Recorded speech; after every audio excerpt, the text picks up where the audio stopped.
Welcome to A Funny Thing Happened on the Way to My Life.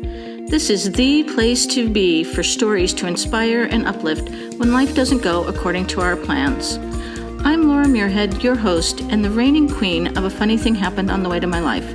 I can't wait to share the plot twist stories of my guests that will inspire and uplift you when life didn't follow the plan, right here on A Funny Thing Happened on the Way to My Life podcast.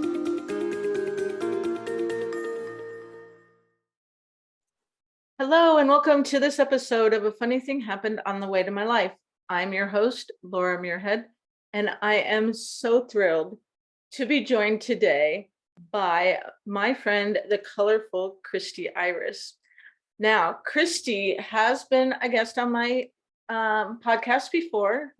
She was actually my second episode, so if you missed it, you can go back and hear her. We also have been sort of in the online schoolyard together for a while and doing different things together. And we did Women Lighting the Way, and we're in multiple groups together. So I'm thrilled to, we'll just have a little update on what's been going on with Kristy. And welcome, come and introduce yourself and tell our listeners what you do and where you live and all the things.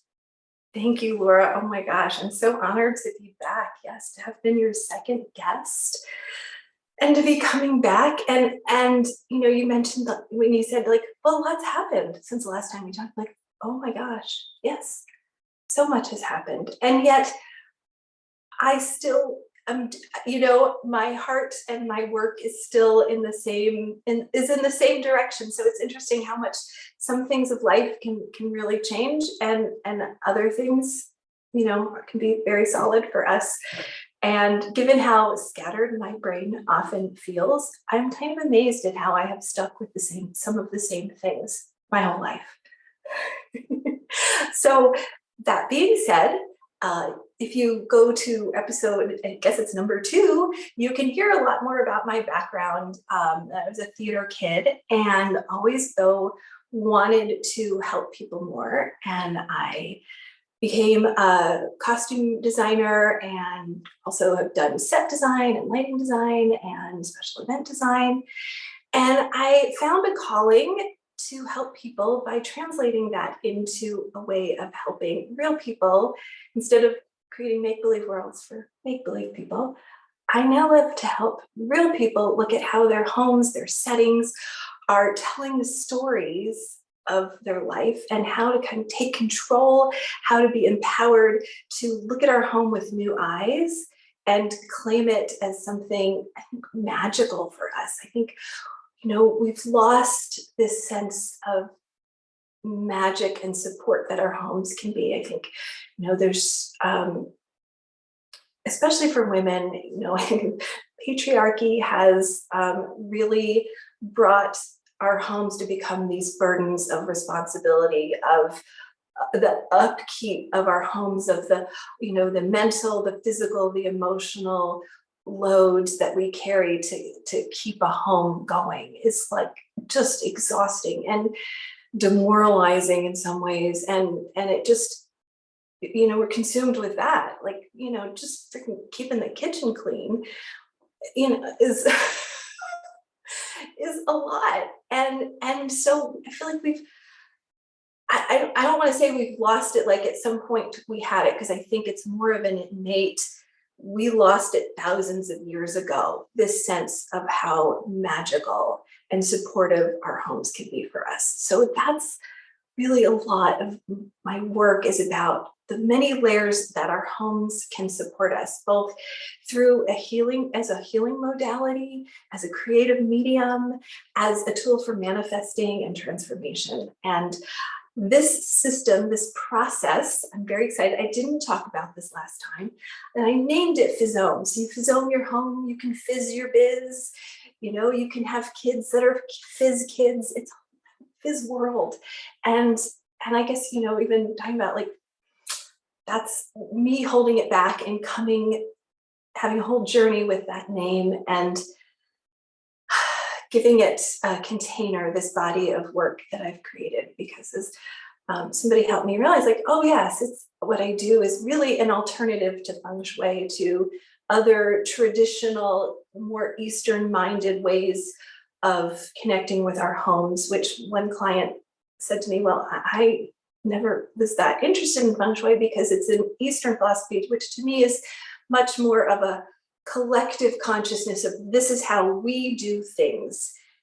And I am not about that, like in a box kind of way of living. I really love approaching your home from an intuitive place of the individuality of we all are so unique in how we have experienced home growing up as children, how the types of homes that we've lived in, where we've lived, even layers of how maybe traumas that we've had in homes. There's so many layers and our own personalities, let alone, where the moon is when you were born. And, there's so many layers that make our homes so unique. And Lord knows architects who are often, part of that white male patriarchy or trained by the white male. I mean, let's face it. I don't really always have a sense that architects really even live in homes to understand how people really need to live. I don't think many people who have designed the layout of a kitchen have ever really had to think about where a trash can needs to go. I love this. So this is, I have so many comments on what you just said. Because I think in a way, we take it for granted. We take our homes for granted. Like, yeah, I like this house. I like where things are. It's got enough bedrooms. It's got enough bathrooms. It's got the family room, the living room, the kitchen. It's got the garage. It's got all the things. But at the same time, like, it was sort of surprising to me when I heard people say, well, like, you can touch the walls and thank your home and like tell your home that you love it. And we do that. Like, we do that now, frequently. And why wouldn't you? This is what's protecting you and where you're living. But I also think that what you do, just to talk about what you do a little bit, is so much more than feng shui. I've tried to even describe it to friends because there's going to be another episode of A Funny Thing Happened on the Way to My Life about this, but my space here that I'm sitting in didn't always look like this. And it was just a few months ago that I worked with Kristy worked with me to change this space. And it has really changed, like, this space of this room. And it's changed the feeling of it. And so when I try to tell people, this is what she does, and it's hard because you do kind of refer to feng shui, but at the same time, you are so much more than that. And I love, if we'll talk about this more maybe later, but I love, seeing your videos that are on Facebook or your little tips and tricks and things. But one of the things, like you said, like, how functional is your kitchen or whatever? And I know you can compartmentalize.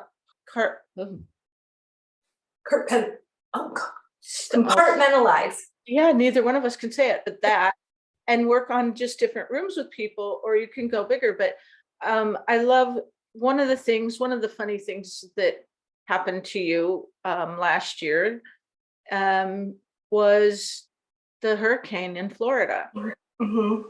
And talking about the energy and those things. And I know that one of the shorter videos that you did was about your front door, and we just don't think about all these things. And I love that you, like, bring that awareness to us.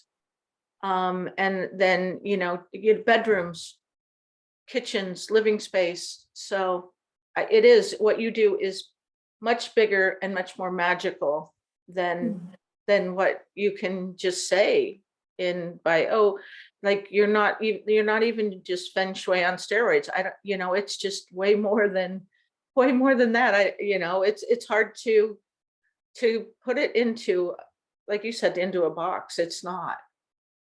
Yeah. And I think because of that, because everyone has a different experience of their home and what their dreams and their goals are and how we want to live our life, that how you might explain what it means to you and how you experience your home changing and your life, that to somebody else may be like, well, that doesn't sound so great to me. I don't even have a home office. I don't go on Zoom. I don't, like, oh, and yet,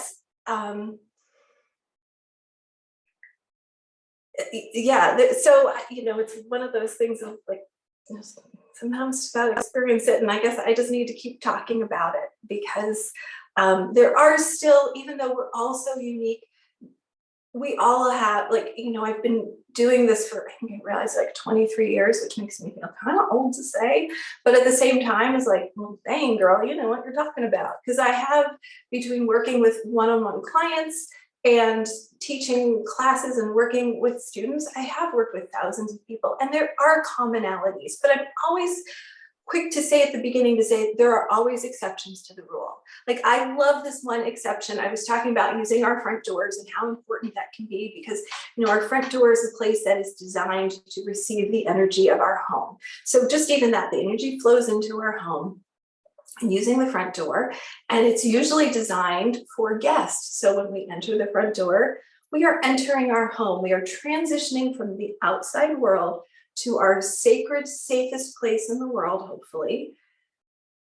And we want to enter like we're guests and not when we enter through the garage, which a lot of Americans do, or through a back door, we're entering more like we're the help. We're entering, garages are not always beautifully designed, even if they're efficient, they're not aesthetically designed. They're designed for storage usually. And then, you come in the back door through there. Like for me, I come through my laundry room, which I'll say, I am not on top of that. There's always, I just call it the laundry table because there's just always a pile of laundry. The minute I see the bottom of the top of the table, which I think I've seen maybe a couple of times, it's full again. So that's how, if I enter through my garage, I enter in. But so I'm talking about this and somebody says, well, I grew up living in apartments, a single mom, and it always, so we never had a garage. And she said, I feel like this is like a huge goal of mine that I dreamed of, is being able to come through my garage. So, that just that totally makes sense. And in fact, my garage was full before COVID. This is part of my story in the last year. I am now single. So my ex we had cleared out a storage unit. We had cleared out his office outside of our home. So the garage was a storage unit. And then I had sorted through all of his stuff, and all of his stuff took up about the size of a suburban SUV, half of the garage, and waiting for him to take all of his stuff out of it.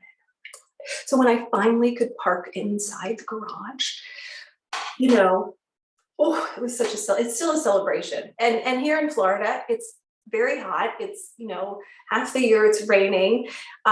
It's just so delightful to just get in the car and take off and come home through that way. So for me, it's like, that was a layer of reclaiming. And that's, when he moved out, my daughter's like, okay, she said, we can take over the house now. And that's been a big part of this past year, is us reclaiming our home. And every room, even though we didn't move, every room has gotten a makeover, or we're still in the process of it.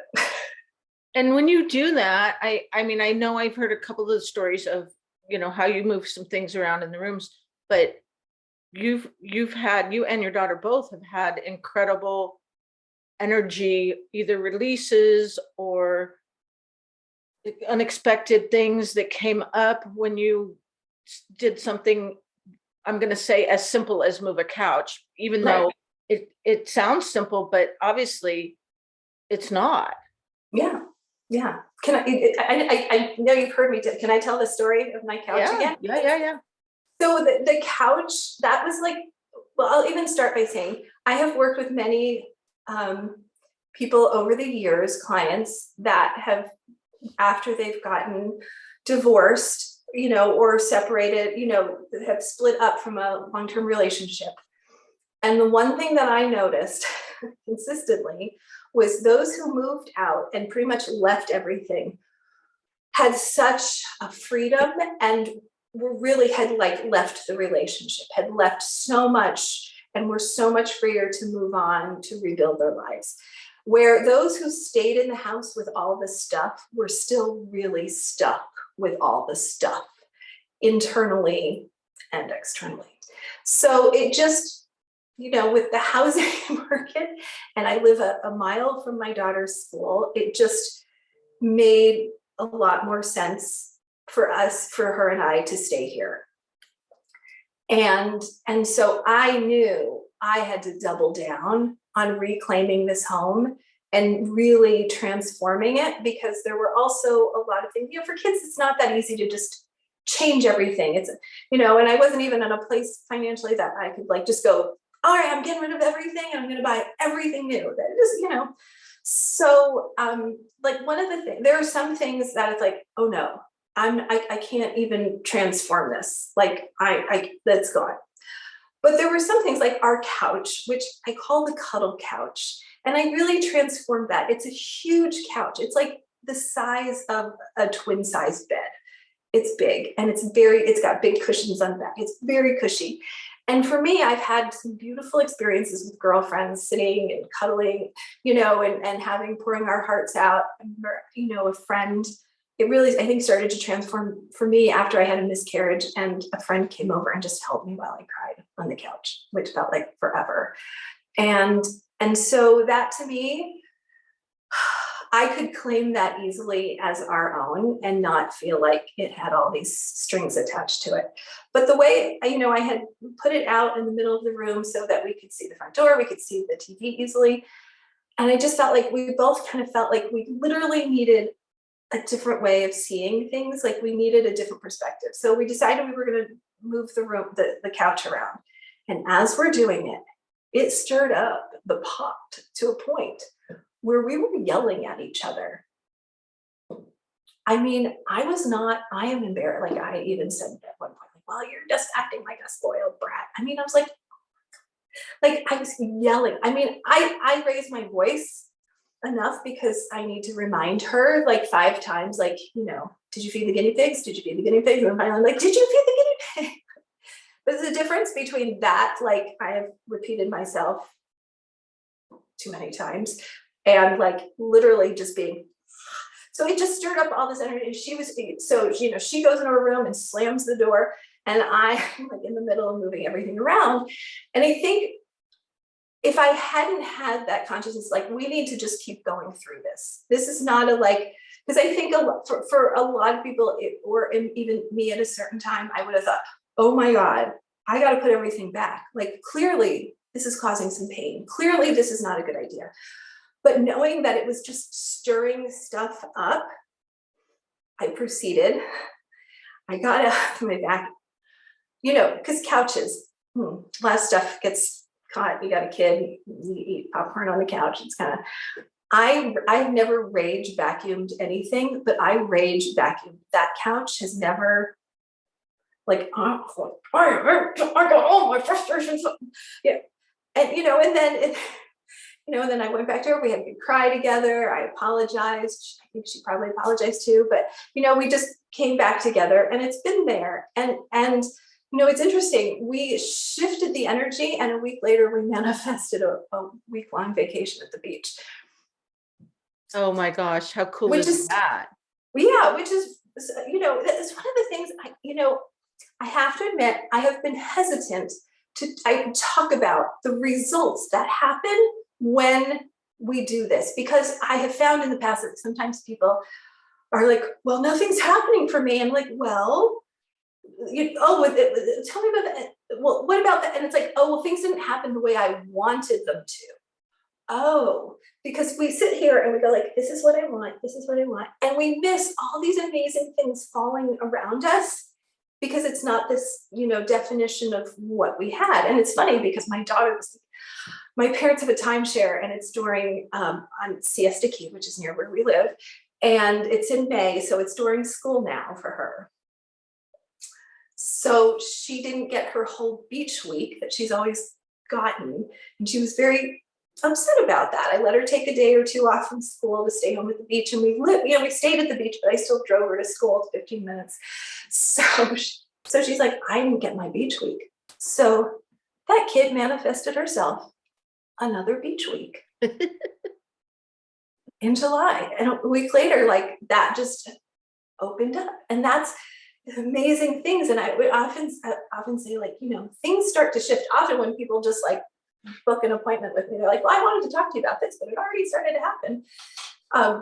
But I have found that usually 2 weeks, we start to move stuff and things start to shift.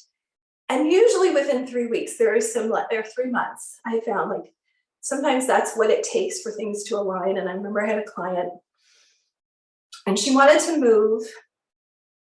But her and her husband both needed to have new jobs.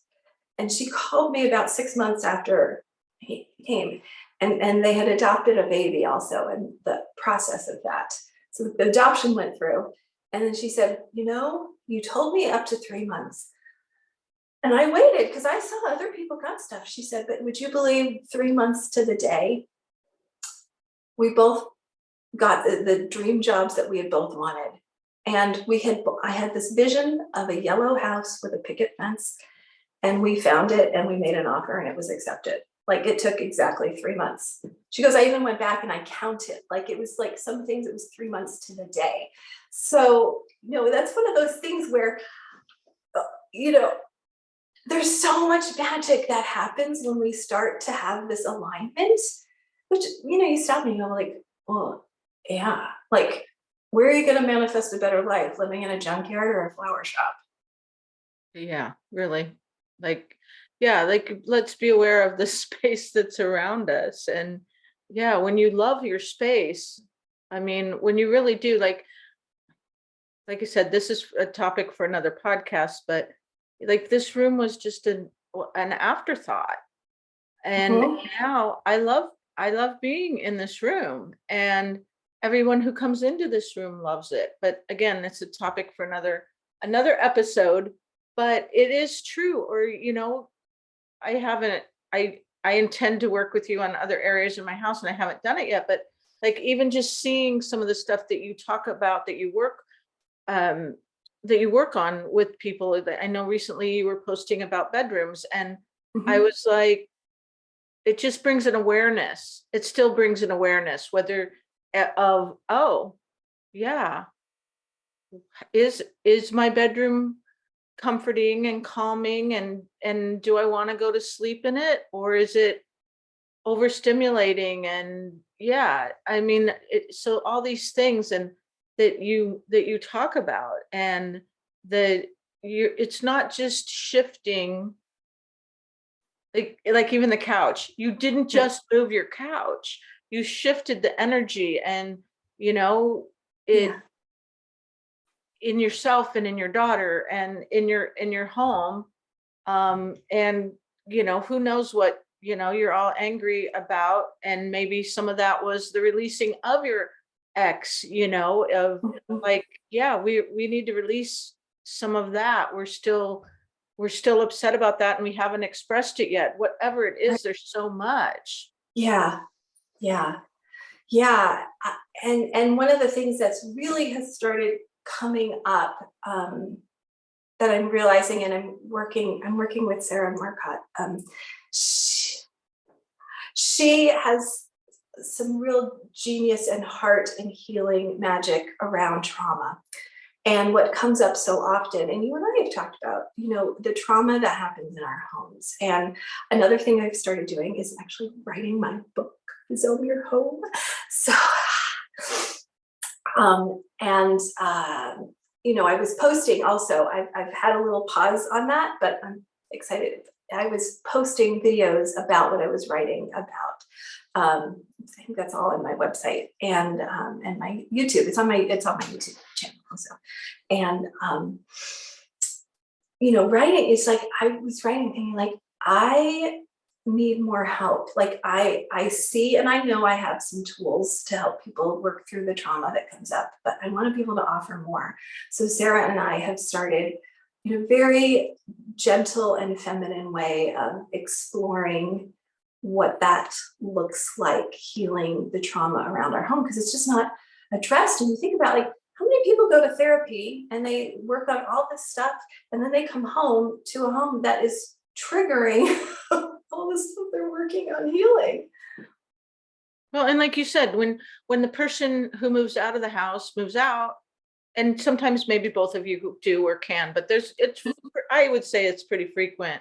I mean, even just thinking of my, past experiences where one of you stays and you are left with the furniture. And even if you love the furniture, right, like love the furniture, want it, you're still reminded, there's still reminders of,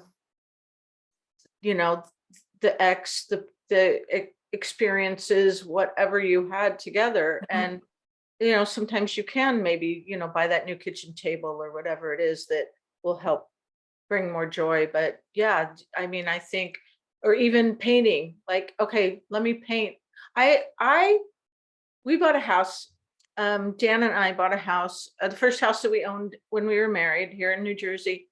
And this is when I really learned this lesson. Like there was a beautiful sunroom in this house, but it had really heavy fake, um, what do you call it on the beams? like, Yes, thank you. My words are not coming. And they were, like they were fake wood beams. They were really heavy and ugly.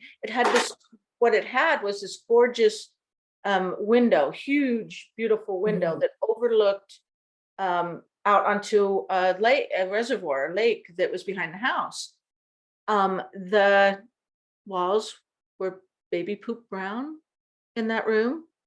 The floor was this ugly carpeting that kind of ran into the kitchen and through part of the house.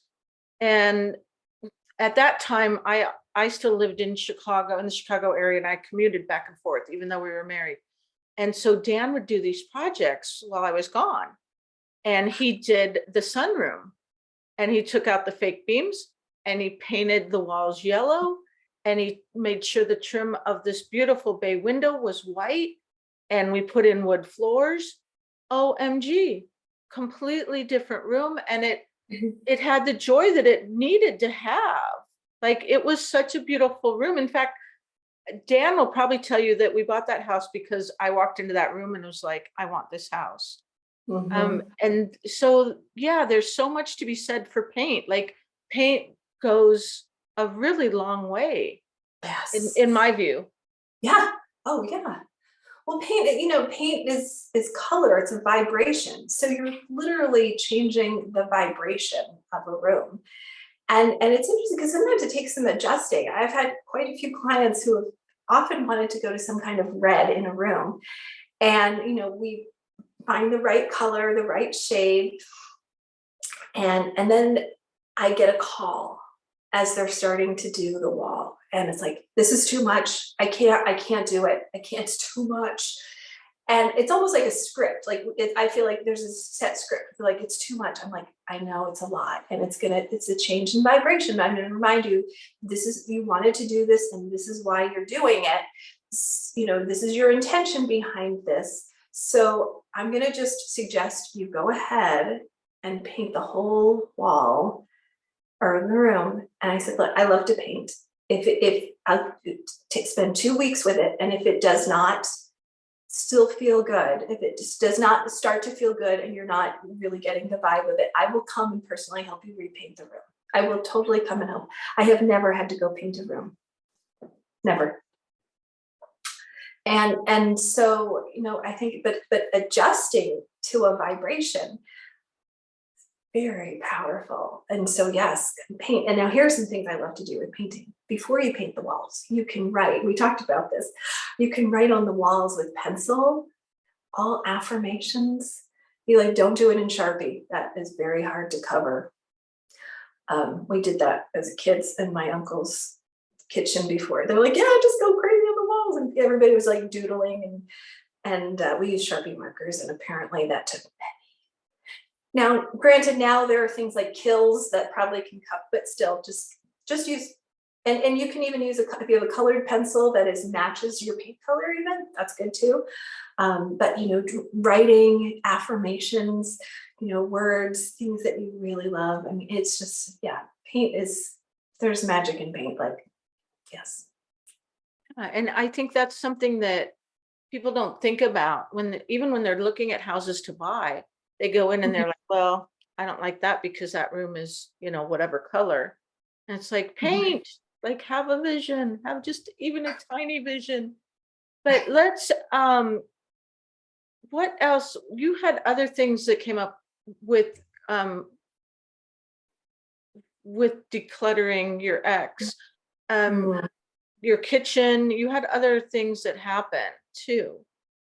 Yeah, well, just we moved, all the rooms got moved around. So that in itself, we have what's called a Florida room, which is basically what was a screened-in porch becomes like gets a lot of windows and some walls put into it. So that was my daughter. That was my office studio and my daughter's like art room and homeschooling room. So we shared that. We were together a lot through COVID. And and I had this wall. Now I am in a different room. This was the bedroom. And he had the primary suite was his office. And then my daughter had her bedroom. And now her bedroom is my bedroom, although she still sleeps with me quite often. Her bedroom was his office. And my studio, it's nice. We do have more space than we really need. But I'm grateful for it right now. And so this was a real, it's still a reclaiming. Like this room is still,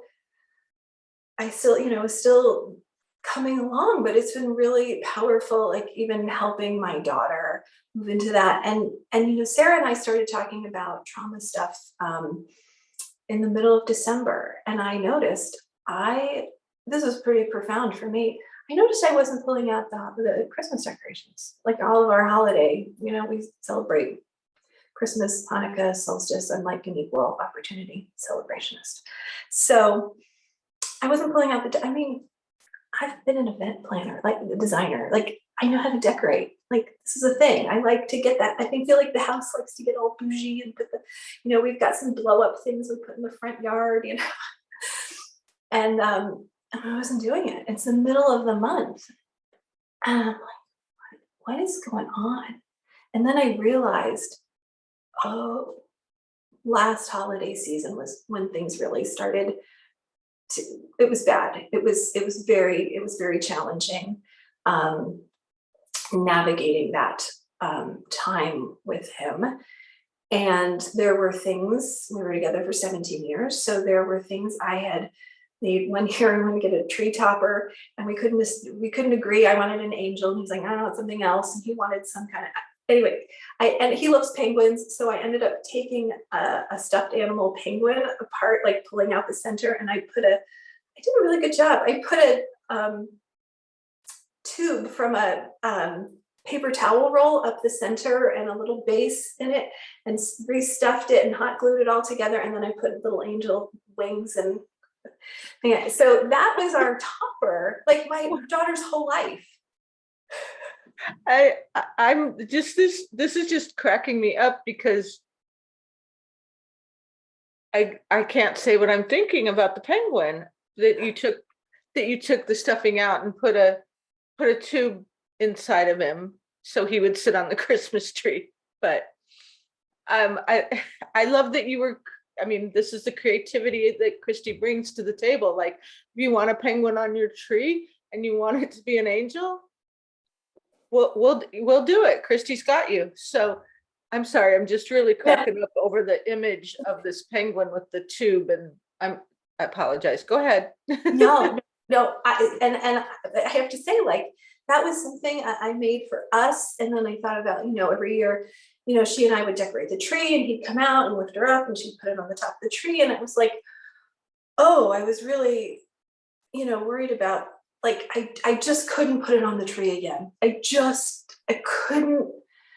And, and there were ornaments that, we had gotten together. And last year I had at least had the forethought to put that stuff together, like things that were more his ornaments.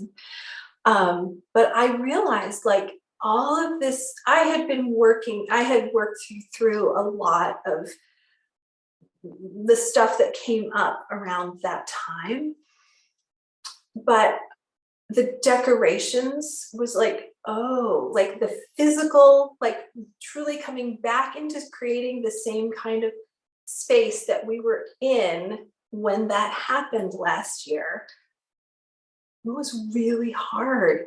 And thankfully, talking to Sarah about it just helped me stop and go, oh, I got a lot. So I just kind of like, and there was so much that it wasn't even, I just gave myself the grace to just kind of let myself be with that. And I did a lot of extra journaling. And then, and we talked about, like, I talked to my daughter, I just said, well, this year I thought maybe we could do a different kind of tree topper. And I had some ideas for things. And she's like, well, yeah, you know what? I think we have guinea pigs. We got, it's our emotional support COVID animals that we got during the pandemic. So she's like, why don't we make a guinea pig to put on the top of the tree? I was like, I love that way more than anything I suggested.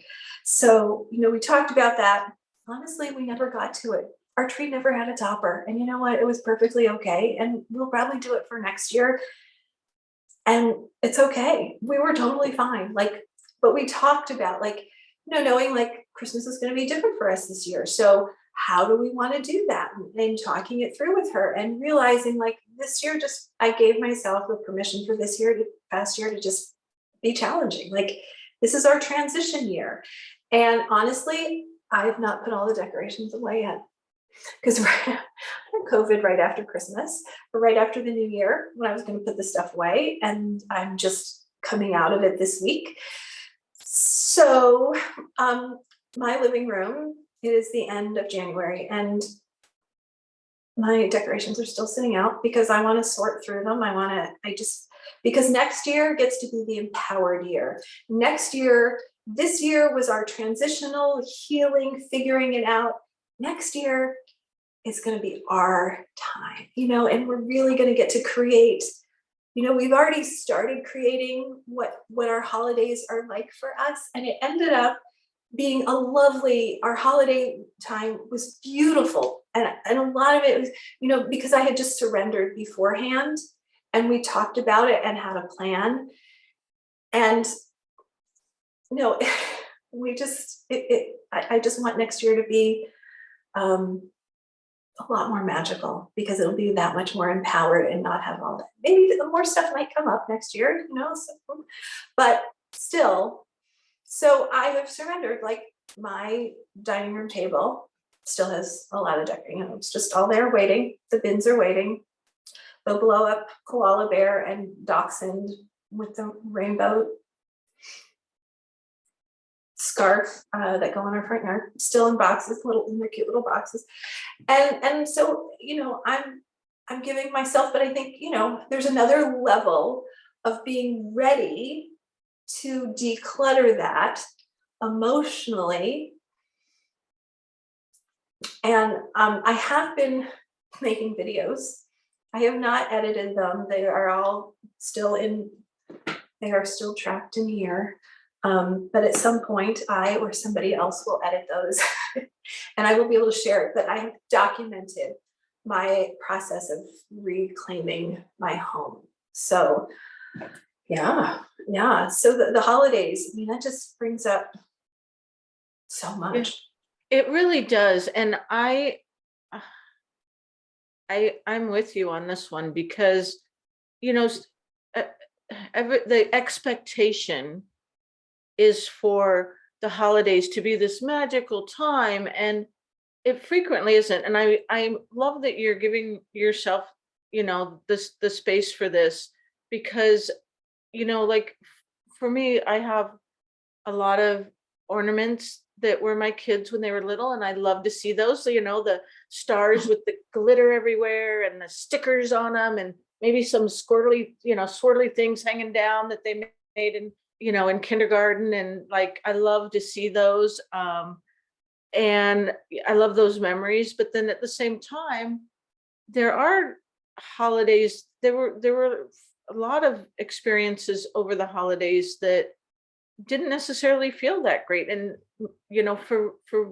whether it was a little bit more extended family, or whether it's childhood memories or whatever. And especially in your case, when it's that fresh of like, well, we were all Mm. together and this is what we had as decorations, like the penguin for the two of you to, come to an agreement on an angel penguin, that, or maybe it is, like you said, the decorations for outside that meant maybe more to him than to you. And Mhm. just these things, that there's a lot. And I don't think we, I don't think we give ourselves enough Yeah. space to accept that maybe we don't love the holidays for various reasons, or maybe Mhm. we could maybe there's ways to work through that to help us love it more. And I love that your plan for this coming December is a better plan, like, let's work through this one and move on from it, and have, Yeah. and and then you and your daughter can have um your next round of memories together, your next Yeah. round of traditions or whatever they are, for her memories too. Yeah. Yeah, yeah. I think, yeah, there's so much power in connecting and letting our homes help us heal. Because if it wasn't, I don't, I think I would have, if I hadn't really seen it through the lens of like the holiday decorations and my resistance to pulling them out, I don't, I can't imagine how kind of traumatic of a holiday I would have created for us. Yeah. Um, And I think there's just a lot of power in just surrendering and just sinking into like, okay, it just sucks right now. And like I hit a wall, I think in June or July. He moved out April 1st, and you know, left a lot of mess. Didn't pack, I packed up most of his stuff. I had to clean up, all the stuff. And so once I got that done and got the garage loaded up, um, I gave myself a little bit of time, but then I thought, oh, I'm just going to be like getting myself, got my groove on, like Kristy's got her groove back. And then I hit this wall, and it was like, whoa, whoa, I am like shut down. And it was like my whole nervous system had to reset. I think both of our nervous systems just had to reset. Um, and giving the grace for that. And here's the thing, one of the magic things that I think that is magical about this Fizome is that through that was our home, all perfecty? No. Is it now? No. Like I just said, like my dining room, which is open to my living room and kitchen, is has, 3 bins worth of holiday decorations a month after, more than a month and a day after Christmas. And I'm okay with that. And I sat and looked at that the entire time I had COVID for a couple of weeks.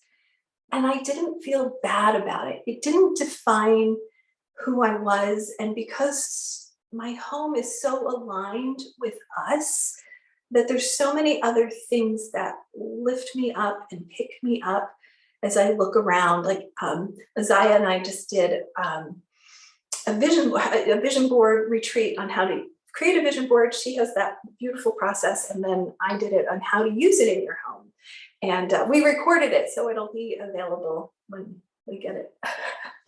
but that was one of the things I talked about. Is like doing a vision board can actually help you with clutter, like our stuff, because when we raise the vibration of like, here's my vision board of all the things I love, and you put it on top of or near your clutter, it starts to help raise our vibration, our approach that we like go like, oh, it's not all that bad. Yeah. I can't wait to see what you guys did with that, because the two of you together, and I love that you were like, yeah, it's one thing to create a vision board, it's fabulous, but then for you to come in and say, well, this is how it can actually help you. But yeah, and that you're okay with. That's the thing. I think we put a lot of pressure too on ourselves. Like even you see whoever says it, I don't know, you might even be sometimes on the TV talk shows or whatever, is like, when do you put your, decorations away? Well, when I'm ready, there's no pressure. Like if somebody were to come in and say, oh, OMG, Kristy, what's the matter with you? You still have your decorations everywhere. Why haven't you put them away? Well, because there's a reason, I need to sort home and I haven't been ready, whether because you're physically sick or whether you're emotionally not ready. I'm not ready.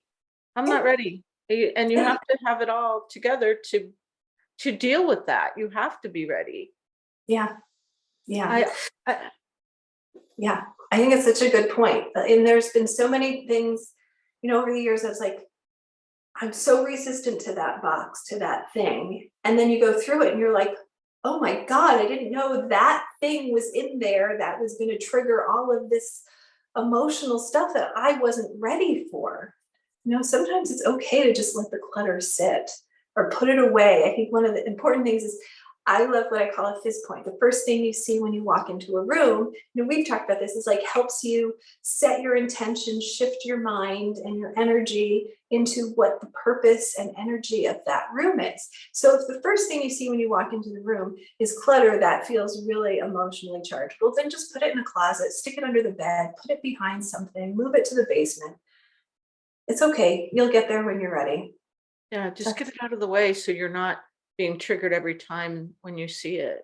Yeah. I want to go back to so after you were still like working through your emotions and giving yourself a little time to reset, you also had the hurricane. Right. So, I mean, you've had a big year. You've had a big year in 2022. Yes, thank you. Yes. Yeah. So Hurricane Ian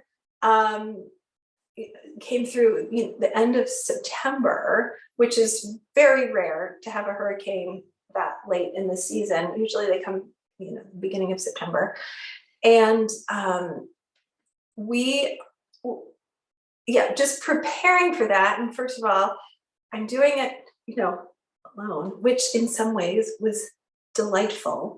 My parents live here in town, and we decided that they would come and ride out the storm with us because we have hurricane windows and they didn't, which means they would have had to spend the entire time of the hurricane in their walk-in closet.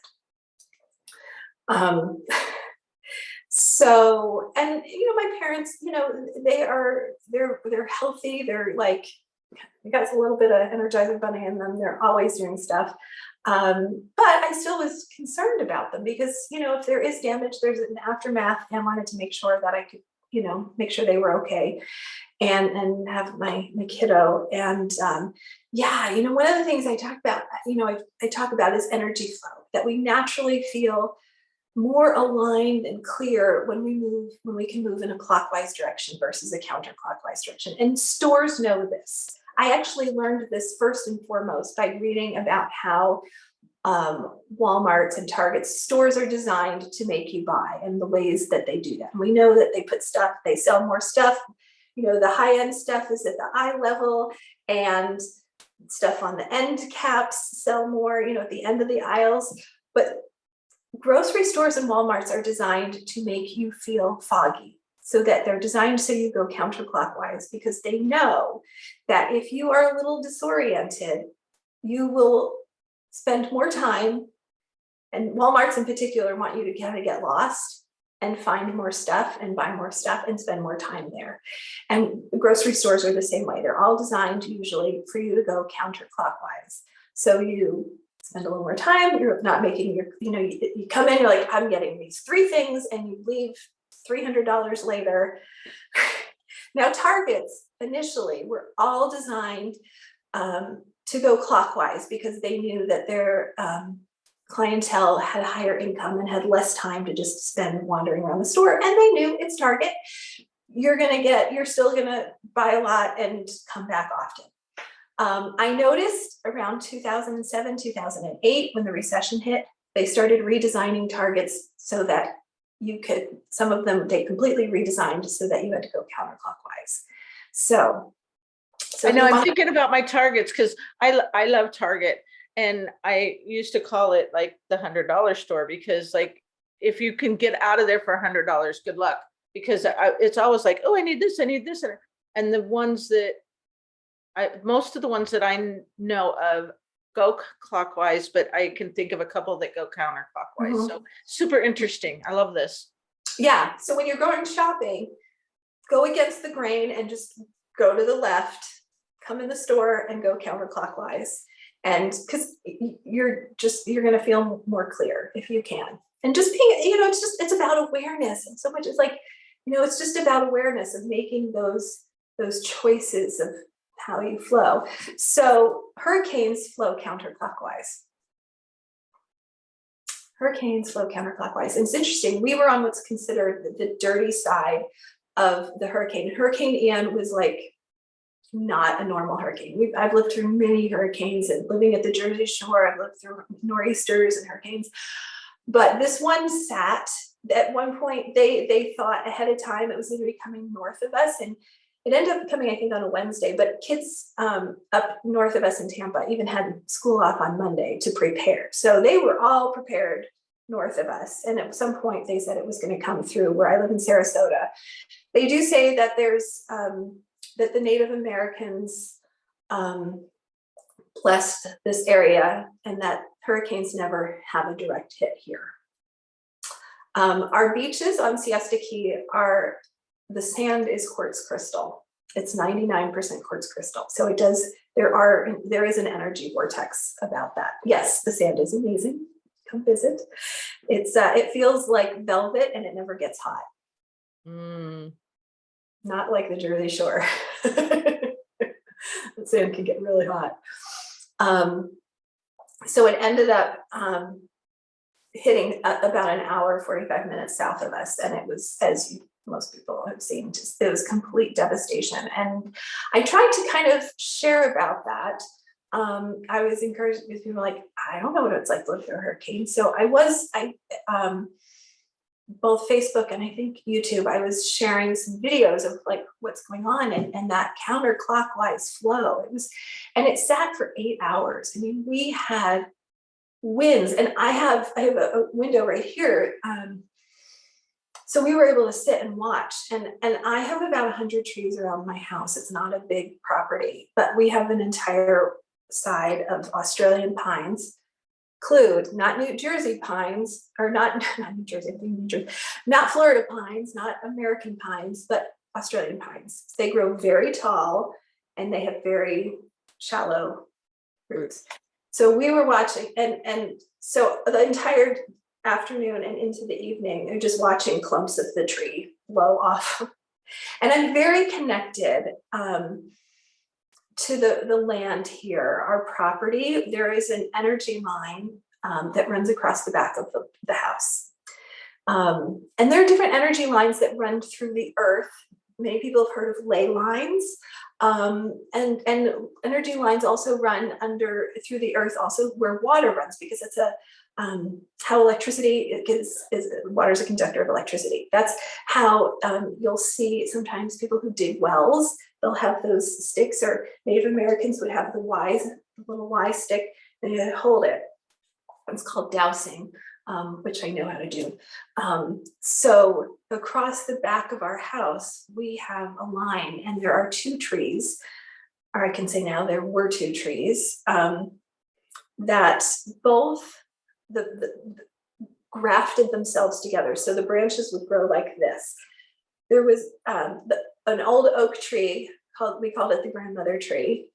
And she did that all over. And then on the other side of the house, we had a pine tree that did the same thing. So there's energy line. And I felt like our house was very protected. We never lost power. Only 14% of the people in our town had power. My internet never went down. We had power flickered a couple times, but and I never lost like cell signal and everything.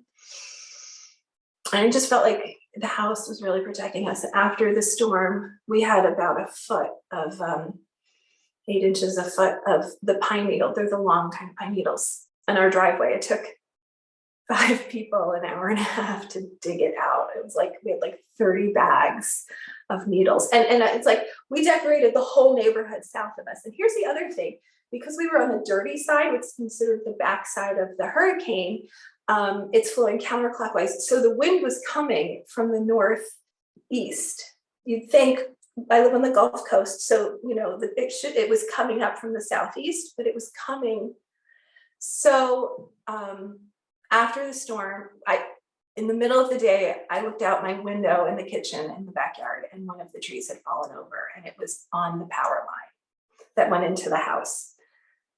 And 3 of the trees, including the grandmother tree, was holding it up off the power line.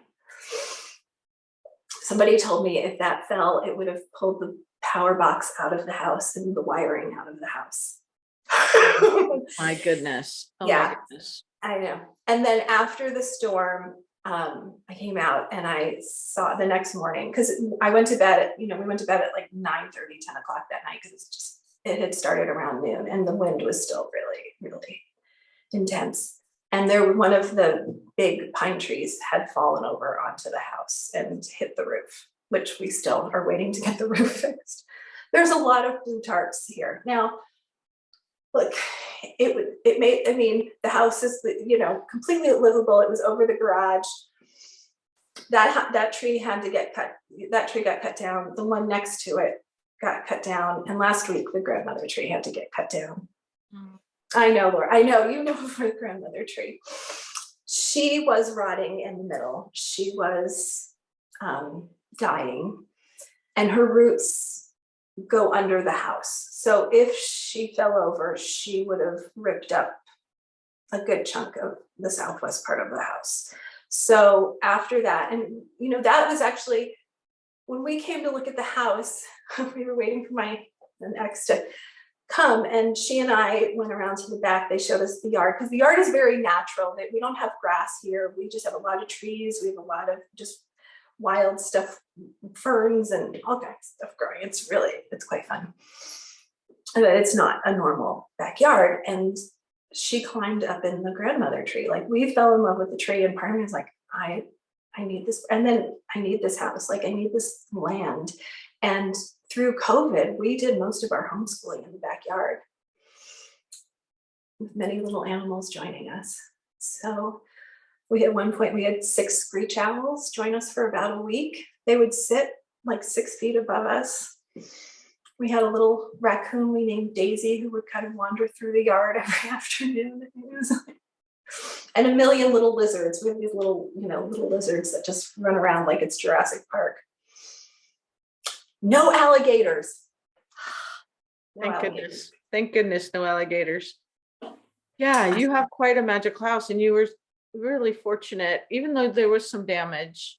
Yeah, you were really fortunate with the hurricane, and I know you talked a lot about that and the energy of that, and cleaning up after it. And I feel like now that your grandmother tree has had, she really did save you with the wire, and now for her to be gone. But well, they cut. I still have it. I'm always about transforming something. Like, how do we how do we transform this? So I have saved some of the pine needles. There's a way that you can like sew them together to make like a little bowl or something. So I thought, what better thing to put crystals in, right, than a little bowl. So when they cut the grandmother tree down, I asked them for a part that's about 3 feet that was my favorite part where she grew like this. So that's going to become a table base.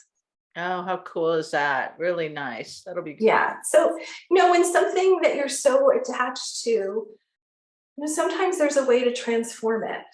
There's some way that you can still hold on to something. And I also made a protective oil from the trees, and the grandmother tree gave a leaf, and that pine tree that just recently got cut down gave needles, and I have a cedar tree in the front and that gave some. So, and with cloves and olive oil, it sat for a month in the moon cycle. And now I put a couple drops in water and I spray around. I love that. I love that.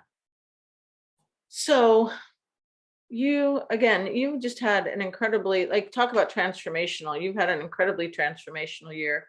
I feel like you're still maybe coming out of it because you had your holiday thing. And then, a lot of us know that sometimes when you end up physically ill, it's Mhm.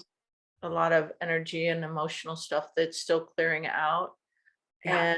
And but yeah, I feel like you've really just come a long way between your house and navigated the year in an incredibly strong way.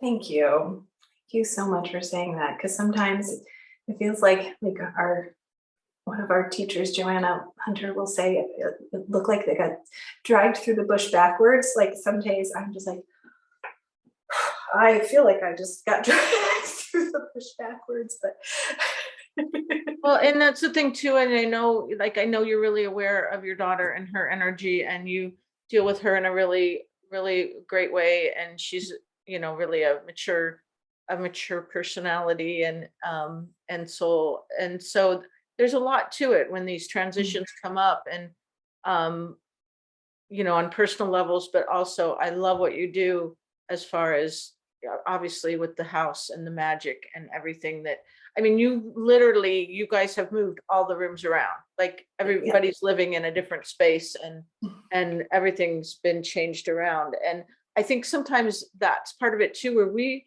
don't even imagine that, oh, this could be a bedroom instead, or this could be an office, or this Right. could be the learning space, or whatever it is. This could be my art studio. And so Mhm. there's a lot to be said for just being open to imagining something different. Yeah.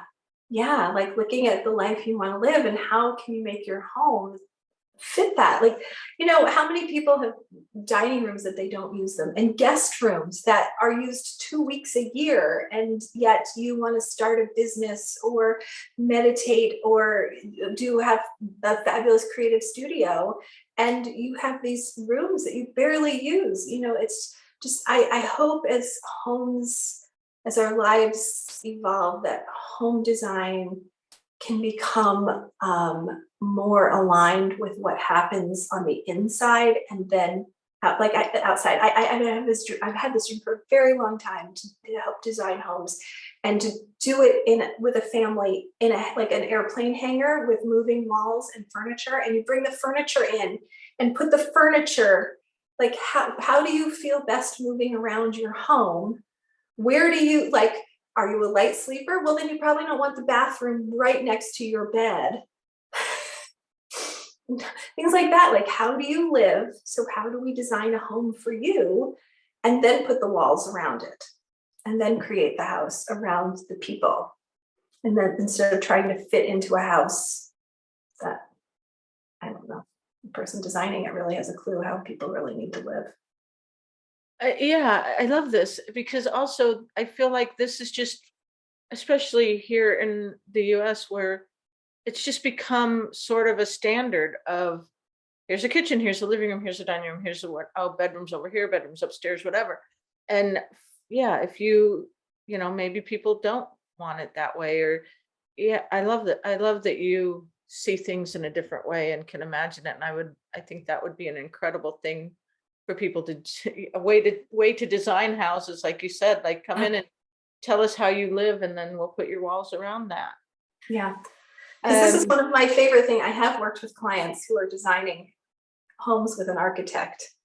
And I love to pull out my red pen and go, all right, after I've gotten to know them and understand more of how they live, now I'm going to show you where you need, how this home needs to be adjusted to support you.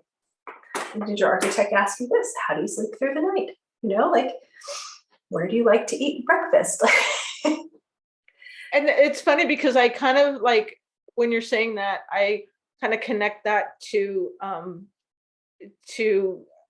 functional doctors, who say, okay, what have you been eating, and what have you been, like, yeah, let's talk about how you live and address that versus like, putting everything. I mean, think about track homes, think about subdivisions that are just like this home, this home, this home, this home, they're all the same. So, the Jones and the Smiths and the, we're all going to live in the same basic box. Maybe a room's a little bit different here or a little bit different there.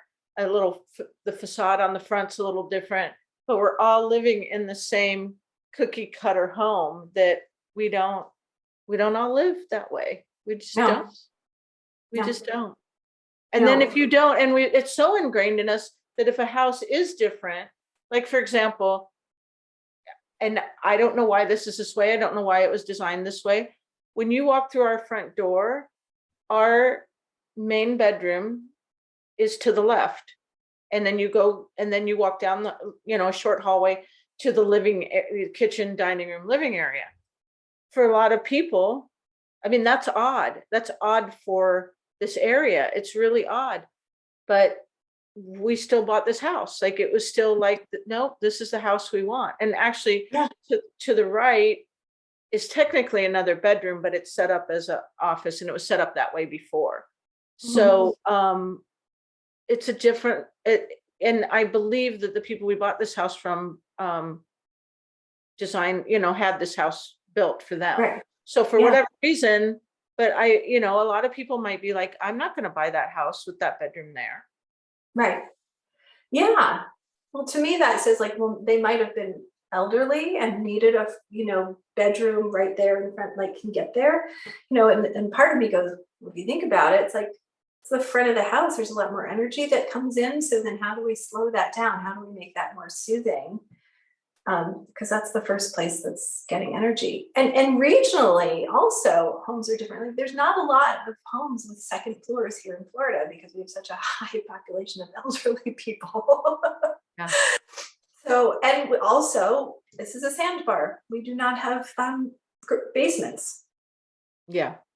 And you can't use your attic because it's too hot. Well, and that's, I used to live in California, and that was but I grew up in the Midwest. Right. So same thing, earthquakes, no basements. No And it basement. was like, oh my gosh, there's no storage. Like there's no storage in these houses.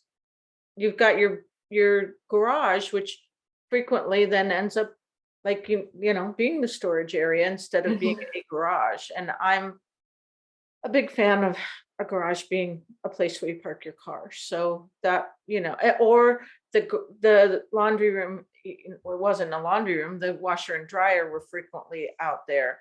And I Right. managed to find houses in California that had actual laundry rooms, which was more traditional for me and the way I grew up. Talk about like what you're used to having. Right. I didn't love the idea of having a washer and dryer in the garage. It's Yeah. inconvenient. Like who wants to go out in the garage and do your laundry? It didn't really work for me. I mean, you have to. I know you do, but it doesn't work in my ingrained Midwestern, growing up. Well, gee, I've had laundry in the basement. I've had laundry in the garage also, and it's like, who designed that? Somebody who doesn't do laundry every week. Yeah. I had laundry in our one house. We had it upstairs where the bedrooms were, which seems like a great idea, except I would put laundry in the morning and then I'd go downstairs and, spend my day. So there was a frequent like, oh yeah, like we're in again, in our first house here in New Jersey, it was right off the kitchen. So it was kind of like around the corner from that Mhm, sunroom that we redid, and very convenient because mhm. I spent all my time in the sunroom. Yeah. So, like that was super convenient, and laundry got done in a timely manner and a more efficient manner, even than here in this house. And the laundry room's on the first floor here, but I'm don't tend to, it's kind of off over there, which Mhm. is good, but I tend to go, oh yeah, there's laundry. So yeah, there's a lot to consider with all of this, really. Yeah. And I know you, like I said, you are have the imagination to help people create the space that they love and that they feel good in. And I love that about it's one of the things I love about you. Yeah, thank you. I say I love, as much as I love the magical aspect of, the work I do, I also just love how it's just I get to practice a lot of practical common sense that sadly isn't should be common sense. Even just, working with a family and saying like, you can even let your kid have the primary suite. You don't have to, or you want to have, you both want to work, from home, let that be the office. And I mean, with a pole in there that you need a lot of room to pole dance and swing around, I don't, or you're jumping rope at night, I don't know, like how much room do you need in there? So yeah, I think it's just giving people also just permission to claim our homes, for what we need them to be. And another thing is, a lot of it is also, I like to spend time also just pointing out what people do right. So much of this work is intuitive, and I love to be able to point out to clients like, oh my gosh, look, you did this, and this is how it's like being reflected in your life. Like, you know how to do this. Like, a lot of things I think I'm just kind of helping people have permission, or just kind of helping you remind or reclaim what you already intuitively know, but it hasn't been part of our culture of how we live. I love that. I love that yeah, because we don't give ourselves permission. I know for a fact that we could talk all day and we would not stop. So I think that that's a good place to, wrap up with the idea of helping people have permission to live their space. Mhm. Remind the listeners where they can find you. It'll be in the show notes, but the best place to get in touch with you. And I know you're on social media and all the things. All the things. You can find me under KristyIris.com. That's KRISTYIRIS. From me.com, on TikTok, on YouTube, on Facebook. I do have a Facebook group that's where we connect a little deeper, called Haven of My Enlightenment, which Haven of My Enlightenment, all is HOME. That's what I think of our homes as. Yeah, and coming soon, as I start to really sharing that this is all about Fizoming our home. I am looking forward. So, the book will be titled Fizome Your Home. So I'm just very excited about that. It's a rebirth as well, a reclaiming. Yeah, I love that you're doing the book, and we're gonna have to do another catch up after after this year and see where you get to. I mean, there's so much that you went through last year, and you're really moving forward in such a strong way, and I love that. So Mm. thank you for joining me again. I want to remind everyone that we are going to have another episode about how we magically did Kristy help me, reclaim this room and make it really amazing. So look out for that episode. And thank you again. It's always so much fun to talk with you. And Thank you for joining me today. And thanks so much to our listeners as well. Yeah, thanks for joining us on this journey. Thank you so much, Laura. It's been so much fun. No, like I said, we could talk all day, but I we're going know. to stop there just for the benefit of our listeners. Yeah. Thank you for listening to A Funny Thing Happened on the Way to My Life podcast. For more information, visit my website at www.lauramuirhead.com.